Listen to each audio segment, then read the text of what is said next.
ബാല്യം പെൺകുട്ടികളുടെ സൗന്ദര്യം മുട്ടോളം കിടക്കുന്ന മുടിയിലായിരുന്നു.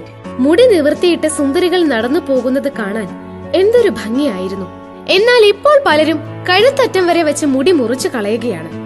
സ്ത്രീ പുരുഷനാകാൻ ശ്രമിക്കുകയും അതിൽ വിജയിച്ചുകൊണ്ട് മാതൃകയാകുകയും ചെയ്തു. ജനീലിയ എന്ന സുന്ദരിക്ക് മുടി ഇഷ്ടമായിരുന്നു. ഭംഗിയുള്ള നീണ്ട മുടി ഐശ്വര്യത്തിന്റെ ലക്ഷണമായി കരുതി. ജനീലിയയ്ക്ക് മുടി അഴകായിരുന്നു. വിവാഹം നിശ്ചയിച്ചപ്പോഴും വിവാഹം നടന്നപ്പോഴും അഴകാർന്ന മുടിയാണ് ഏവരുടെയും ശ്രദ്ധയിൽപ്പെട്ടത്. ജനീലിയയോട് ഭർത്താവ് അക്കാര്യം പറയുകയും ചെയ്തു.